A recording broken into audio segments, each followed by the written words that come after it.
تاریخ انسانی میں کچھ عورتیں اس قدر بدعمال اور گناہگار ثابت ہوئی ہیں کہ اللہ تبارک و تعالیٰ نے ان کا ذکر اپنے نازل کردہ کتابوں میں فرما کر انہیں آئندہ آنے والی اقوام کے لیے ایک مثال بنا دیا ہے۔ دنیاوی لذتوں کی طلبگار یہ عورتیں نہ صرف بے شمار انسانوں کی گمراہی کا باعث بنی بلکہ اللہ تبارک و تعالیٰ کے بعض جلیل القدر انبیاء علیہ السلام کے قتل میں بھی پیش رہیں۔ اس ویڈیو میں ایسی ہی بدنصیب اور بدخصلت عورتوں کا احوال پیش کیا جا رہا ہے۔ پہلے نمبر پر حضرت لوط علیہ السلام کی بیوی کا ذکر کریں گے۔ اردن اور اسرائیل کی سرحدوں پر جہاں آج بحیرہ مردار نامی ایک بدبودار اور نمکین پانی کی جھیل موجود ہے، نمک سے بھری اس جھیل میں آج زندگی کا کوئی نام و نشان تک موجود نہیں، تاہم آج سے ہزاروں سال پہلے یہ ایک نہایت ہی زرخیز اور معدنیات سے بھرپور خطہ تھا، جہاں سدوم اور گمورہ نامی شہر آباد تھے۔ یہی وہ قوم تھی جہاں اللہ تبارک و تعالیٰ نے حضرت لوط علیہ السلام کو نبی بنا کر بھیجا تھا۔ اس قوم کا گناہ انتہائی شدید اور غلیظ تھا، ایک ایسا گناہ جو اس قوم سے پہلے نسل انسانی نے انجام نہ دیا تھا۔ ان کے مرد مردوں سے جبکہ عورتیں عورتوں سے غیر فطری طور پر بدفعالی اور بدکاری کے مرتکب ہوتے تھے۔ حضرت لوط علیہ السلام کی زوجہ جن کا نام مورخین وائلہ بیان کرتے ہیں، یہ بظاہر تو حضرت لوط علیہ السلام کی بیوی تھیں، لیکن اندرونی طور پر اسی قوم یعنی قوم سدوم کی ہم خیال تھیں۔ محترم ناظرین، اس سے زیادہ بدنصیبی کی بات کیا ہوگی کہ اپنی پوری زندگی اللہ تبارک و تعالیٰ کے پیغمبر کے ساتھ بسر کرنے کے باوجود یہ عورت ہدایت کو نہ پا سکی۔ جب حضرت لوط علیہ السلام کی قوم نے آپ کی باتوں کو انسنا کر دیا، تب اللہ تبارک و تعالیٰ نے اپنے چند فرشتے انتہائی خوبصورت نوجوانوں کی صورت میں اس بستی میں بھیجے جو حضرت لوط علیہ السلام کے گھر میں قیام پذیر ہوئے۔ حضرت لوط علیہ السلام کی بیوی جو کہ در پردہ اپنی قوم سے ملی ہوئی تھی، اس نے یہ خبر جا کر اپنی قوم میں سنا دی اور قوم سدوم نے لوط علیہ السلام کے گھر کو چاروں طرف سے گھیر لیا۔ تب اللہ تبارک و تعالیٰ کے بھیجے ہوئے ان فرشتوں نے حضرت لوط علیہ السلام کو قوم سدوم پر عذاب نازل کیے جانے کی خبر دی اور آپ کو اپنے اہل خانہ کے ساتھ یہاں سے نکل جانے کو کہا۔ حضرت لوط علیہ السلام ابھی راستے میں ہی تھے کہ اس قوم پر کیمیائی پتھروں کی بارش شروع ہو گئی۔ آپ کی زوجہ جو مڑ مڑ کر اپنی قوم کی جانب دیکھتی اور ان کی اس حالت پر بیان کرتی تھی، وہ بھی اپنی قوم کے ساتھ ہی عذاب کا شکار بنی۔ سدوم کے پہاڑوں میں آج بھی وائلہ کی باقیات محفوظ ہیں، جسے لاسٹ وائٹ پلر کہا جاتا ہے۔ حضرت لوط علیہ السلام کی بیوی کا تذکرہ بائبل کے ساتھ ساتھ قرآن پاک میں بھی کئی مقامات پر ہوا ہے۔ محترم ناظرین، دوسرے نمبر پر حضرت نوح علیہ السلام کی بیوی کا ذکر کریں گے۔ حضرت نوح علیہ السلام کی قوم نوع انسانی کی وہ پہلی قوم ہے جو شرک جیسے گناہ میں مبتلا ہوئی۔ اس قوم نے اپنے نیک اور پارسا لوگوں کے بت تراشے اور ان کی عبادت میں مصروف ہو گئی۔ اللہ تبارک و تعالیٰ نے حضرت نوح علیہ السلام کو اس قوم پر مبعوث فرمایا، تاہم یہ قوم اس قدر سرکش اور نافرمان تھی کہ یہ لوگ آپ کے گھر میں داخل ہو کر آپ کا گلا گھونٹتے اور آپ علیہ السلام کو نڈھال کر کے بے یار و مددگار چھوڑ جاتے۔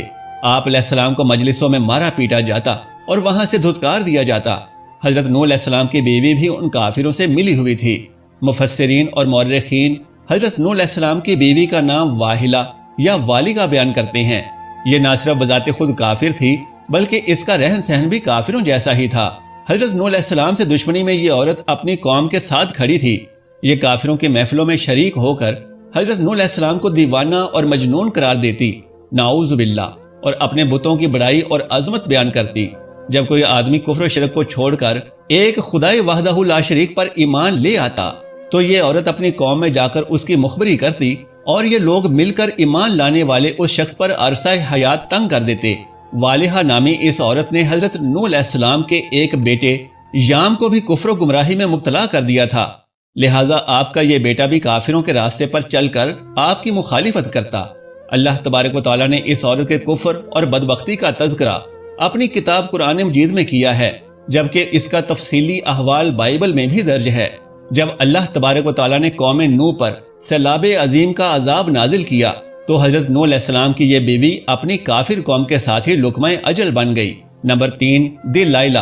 دلائلہ وہ عورت ہے جس کا نام پچھلے ہزاروں سال سے بے وفائی اور دغا بازی کے لیے مشہور ہے۔ دلائلہ کا ذکر نہ صرف بائبل میں موجود ہے بلکہ بہت سارے اسلامی مفسرین نے بھی اس کے واقعے کو اپنی تفاسیر میں بیان کیا ہے۔ واقعہ کچھ یوں ہے کہ حضرت موسیٰ علیہ السلام کی وفات کے بعد جب بنی اسرائیل قوم عمالقہ کی محکوم بن گئی، تب اللہ تبارک و تعالیٰ نے اس قوم میں ایک انتہائی طاقتور انسان سمسون کو پیدا فرمایا۔ سمسون اس قدر طاقتور تھا کہ یہ تنے تنہا 1000 لوگوں کو موت کے گھاٹ اتار دیتا۔ قوم بنی اسرائیل نے اس کی یہ صلاحیت دیکھتے ہوئے سمسون کو قاضی کے عہدے پر فائز کیا اور اس کی طاقت کے بلبوتے پر قوم امالکا پر فتح کے خواب دیکھنے لگی، جبکہ دوسری جانب جب قوم امالکا بزور طاقت سمسون پر قابو نہ پا سکی، تب انہوں نے اپنی قوم کی ایک انتہائی خوبرو حسینہ دلائلہ کو سمسون کی طاقت کا راز معلوم کرنے کے لیے اس کے پاس بھیجا۔ سمسون اس کے ناز و انداز اور خوبصورتی کا دیوانہ ہو گیا، یہاں تک کہ اس نے دلائلہ پر یہ راز منکشف کر دیا کہ اس کی عظیم طاقت کا راز اس کے لمبے بالوں میں پوشیدہ ہے۔ ایک رات موقع پاتے ہی دلائلہ نے سمسون کے لمبے بال کاٹ دیے۔ اسی رات قوم امالکا نے سمسون پر حملہ کیا اور اس کی دونوں آنکھیں پھوڑ ڈالیں اور اسے ایک کال کوٹھڑی میں قید کر دیا۔ پھر ایک دن جب قوم امالکا سمسون پر فتح کا جشن منا رہی تھی اور اسے سب کے سامنے زد و کوب کیا جا رہا تھا، تب سمسون نے اللہ تبارک و تعالیٰ سے اپنے گناہوں پر توبہ طلب کی۔ اس توبہ کے نتیجے میں سمسون کی کھوئی ہوئی طاقت واپس بحال ہو گئی۔ جن 2 ستونوں کے درمیان اسے باندھا گیا تھا، سمسون نے اپنے زور بازو سے ان دونوں کو توڑ دیا۔ اس سے سارے کا سارا محل آن کی آن میں زمین بوس ہو گیا۔ اس کے نتیجے میں سمسون اور دلائلہ سمیت قوم امالکا کے ہزاروں افراد مارے گئے۔ نمبر 4، جیزیبل۔ یہ عورت لبنان کے ایک بادشاہ کی بت پرست بیٹی تھی۔ اس کی شادی قوم بنی اسرائیل کے ایک بادشاہ افیف سے ہوئی۔ جیزیبل نے نہ صرف قوم اسرائیل کے بادشاہ افیف کو بت پرستی کی جانب مائل کیا، بلکہ پوری قوم میں ایک خدا کی پوجا اور پرستش کی بجائے بال اور دیگر دیوتاؤں کی پرستش رائج کر دی۔ یہ عورت اہل ایمان کے ساتھ نہایت سختی اور عداوت سے پیش آتی۔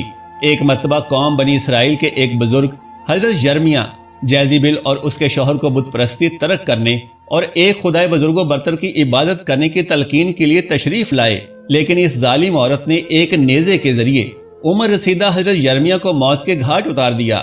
حضرت یرمیہ نے مرتے وقت اسے بد دعا دی کہ جلد ہی تیرے حسین جسم کو، جس پر تجھے بے حد ناز ہے، جنگلی کتے نوچ نوچ کر کھائیں گے۔ اللہ تبارک و تعالیٰ نے اس قوم پر حضرت الیاس علیہ السلام کو مبعوث کیا، تاہم یہ ملکہ ایمان لانے کی بجائے آپ کے بھی قتل کے درپے ہو گئی۔ پھر جب مدت تمام ہوئی تو حضرت یرمیہ کی بد دعا رنگ لائی اور ملک اسرائیل پر اس کے سرحدوں پر آباد قبائل نے حملہ کر دیا۔ ان قبائل نے ملکہ جیزیبل کو زخمی حالت میں راستے میں پھینک دیا، یہاں تک کہ بہت سے جنگلی کتے جمع ہوئے اور اس کی لاش کو تار تار کر دیا۔ نمبر 5، اطالیہ۔ یہ حضرت الیاس کے دور سے تعلق رکھنے والی ملکہ جیزیبل کی ایک بیٹی تھی۔ اس کا نام اطالیہ تھا۔ یہ بھی اپنی ماں کی طرح ہی انتہائی حسین لیکن کافر و مغرور تھی۔ اطالیہ کی شادی پڑوسی ملک یہودا کے بادشاہ یاہورام سے ہوئی تھی، لہٰذا یہاں بھی ایک خدا کی عبادت کی بجائے جگہ جگہ بال دیوتا کے مندر تعمیر ہونے لگے۔ تاہم یہاں بھی جلدی ہی ان وحشی جنگلی قبائل نے حملہ کیا جو اس کی ماں جیزیبل کے موت کے ذمہ دار تھے۔ بادشاہ یاہورام ان سے چھپ کر ایک غار میں پناہ گزین ہوا اور یہیں انتہائی دردناک موت کا شکار ہوا، جبکہ یہ وحشی قبائل ملکہ اطالیہ اور اس کی بیٹی اخزیہ کو اپنے ساتھ لے گئے۔ قید کے دوران بے انتہا تذلیل کے بعد ان جنگلیوں نے اطالیہ اور اس کی بیٹی کو رہا کر دیا۔ رہائی کے بعد اطالیہ نے بال دیوتا کی عبادت سے توبہ کر لی اور شریعت مصری پر گامزن ہو گئی، لیکن اس تبدیلی کو بھی 1 سال بھی نہ گزرا تھا کہ اطالیہ دوبارہ سے شرک کی جانب لوٹ آئی۔ ہوا یوں کہ اس کی بیٹی اخزیہ کے قتل کے بعد اطالیہ کو ہی سلطنت یہود کا حکمران تسلیم کر لیا گیا۔ سو اس نے طاقت و اقتدار کے نشے میں مبتلا ہو کر نہ صرف اپنے پوتوں کو قتل کروایا بلکہ اپنی رعایا پر شدید ظلم و ستم ڈھانے لگی۔ تاہم اس کا ایک پوتا کسی نہ کسی صورت میں اپنی جان بچانے میں کامیاب ہو گیا۔ بعد ازاں یہودا کے لوگوں نے اسے اپنا بادشاہ بنا دیا اور یہ ملکہ یعنی اطالیہ اپنے محل کے باہر ایک مجمع کے ہاتھوں انتہائی تشدد اور بربریت کا شکار ہو کر مری۔ اطالیہ کا ذکر بھی بائبل میں انتہائی تفصیل کے ساتھ موجود ہے۔ Number 6، Herodias. ہیروڈیاس کو اگر تاریخ انسانی کی سب سے گناہگار عورت کہا جائے تو غلط نہ ہوگا، کیونکہ یہ عورت اللہ تبارک و تعالیٰ کے ایک نبی حضرت یحییٰ علیہ السلام کے قتل کی ذمہ دار ہے۔ محترم ناظرین، یہ حضرت عیسیٰ علیہ السلام کی پیدائش سے چند برس پہلے کا واقعہ ہے کہ ہیروڈیاس نامی ایک غریب لیکن ایک انتہائی حسین و جمیل لڑکی فلسطین کے حکمران خاندان کی بہو بن بیٹھی۔ ابتدا میں اس کی شادی شہنشاہ ہیرود کے دوسرے بیٹے فلپ سے ہوئی تھی اور اسی سے ہیروڈیاس کے ہاں ایک لڑکی پیدا ہوئی۔ تاہم جب وراثت کی تقسیم کے وقت ہیروڈیاس نے دیکھا کہ سب سے اہم اور طاقتور مملکت فلپ کے بھائی اینٹی پاس کے حصے میں آئی ہے تو اس نے اپنے شوہر فلپ کو چھوڑ کر اینٹی پاس سے بیاہ رچا لیا۔ ان دنوں اللہ تبارک و تعالیٰ کے ایک نبی حضرت یحییٰ علیہ السلام جنہیں اہل کتاب یوحنا کے نام سے پکارتے ہیں، عوام الناس کی رشد و ہدایت کا فریضہ سر انجام دیتے تھے۔ ہیروڈیاس کو آپ کے حق پر مبنی باتیں پسند نہ آئیں، اس لیے اس نے حضرت یحییٰ علیہ السلام کو گرفتار کروا لیا۔ ہیروڈیاس نے کئی مرتبہ کوشش کی کہ وہ اپنے شوہر اینٹی پاس سے آپ کے قتل کے احکامات جاری کروا دے، تاہم اینٹی پاس ایسا نہ کر سکا۔ ہیروڈیاس کی بیٹی سلومی، جو اب جوان ہو چکی تھی، وہ اپنی ماں سے بھی زیادہ حسین اور خوبصورت تھی۔ جب اس نے حضرت یحییٰ علیہ السلام کے چہرے کا نور اور معصومیت دیکھی تو اس نے آپ علیہ السلام کو دعوت گناہ دی، لیکن آپ علیہ السلام نے اسے نظر اٹھا کر بھی نہ دیکھا۔ اب یہ دونوں ماں بیٹیاں حضرت یحییٰ علیہ السلام کے بغض و عداوت میں جلنے لگیں۔ ایک رات بادشاہ اینٹی پاس کے سالگرہ کے موقع پر سلومی نے اس کے سامنے انتہائی بے حیائی اور بے شرمی پر مبنی رقص پیش کیا۔ اس رقص کے دوران ہیروڈیاس کی اپنے پہلے شوہر فلپ سے ہوئی بیٹی سلومی نے اینٹی پاس کو خوش کرنے کے لیے اپنے بدن سے 7 لباس ایک ایک کر کے اتار ڈالے۔ یہ رقص اس قدر دل فریب تھا کہ بادشاہ دم بخود ہو کر کئی گھنٹے اسے دیکھتا رہا، اور آخر میں خوش ہو کر اس نے سلومی سے دریافت کیا کہ مانگو، کیا مانگتی ہو؟ تب اس بدکار عورت نے اپنی ماں کی ایما پر حضرت یحییٰ علیہ السلام کے قتل کا مطالبہ پیش کر دیا۔ بادشاہ اینٹی پاس، جو کہ سر دربار اپنی سوتیلی بیٹی سلومی سے عہد کر چکا تھا، اسے انکار نہ کر سکا، اور یوں حضرت یحییٰ علیہ السلام کی شہادت ہوئی۔ ملکہ ہیروڈیاس، بادشاہ اینٹی پاس اور سلومی اس گناہ عظیم کی پاداش میں انتہائی عبرت انگیز انجام کا نشانہ بنے۔ نمبر 7، ام جمیل۔ محترم ناظرین، ام جمیل ابو لہب کی بیوی تھی، جس کا اصل نام عروہ بنت حرب ہے۔ اس کی آنکھوں میں بہنگا پن نمایاں تھا، اس لیے ام جمیل کو اورا یعنی کانی کے لقب سے بھی جانا جاتا ہے۔ قرآن مجید میں اللہ تبارک و تعالیٰ نے ابو لہب اور اس کی بیوی کا ذکر انتہائی سخت الفاظ میں کیا ہے، جس کی وجہ ابو لہب اور اس کی بیوی کی نبی کریم صلی اللہ علیہ وآلہ وسلم کے ساتھ وہ شدید ترین عداوت تھی کہ یہ دونوں بدبخت آپ علیہ السلام کو تکلیف اور ایذا پہنچانے کا کوئی بھی موقع ہاتھ سے نہ جانے دیتے۔ روایات کے مطابق ام جمیل نبی کریم صلی اللہ علیہ وسلم کی راہ میں کانٹے بچھایا کرتی تھی۔ جب سورہ مسد نازل ہوئی تو ابو لہب کی بیوی ام جمیل غصے سے بے قابو ہو گئی، اور یہ ایک بہت بڑا پتھر لے کر پورے مکہ میں آپ علیہ السلام کو ڈھونڈنے لگی۔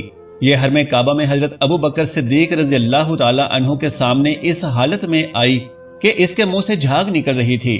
اس دوران یہ حضور اکرم صلی اللہ علیہ وآلہ وسلم کے خلاف انتہائی نازیبا اشعار بھی پڑھتی جاتی۔ حالانکہ حضرت محمد صلی اللہ علیہ وآلہ وسلم اس وقت حضرت ابو بکر کے پاس ہی موجود تھے، لیکن ام جمیل آپ کو نہ دیکھ سکی اور پاؤں پٹکتی ہوئی وہاں سے روانہ ہو گئی۔ ام جمیل کا شمار ان بدبخت عورتوں میں ہوتا ہے کہ جو انبیاء کرام اور اہل ایمان کے خلاف ہونے والے ہر اقدام میں آگے آگے رہتی تھیں۔ محترم ناظرین، اس ویڈیو میں آپ نے 7 ایسی بدبخت عورتوں کے بارے میں جانا کہ جن کی شیطانی صفات سے زمین بھی لرز اٹھتی اور جن پر اللہ تبارک و تعالیٰ نے اپنا قہر اور غضب نازل فرمایا۔ گزارش ہے کہ اگر میری آج کی یہ معلوماتی ویڈیو آپ کو پسند آ جائے تو براہ کرم اس ویڈیو کو لائک اور شیئر کر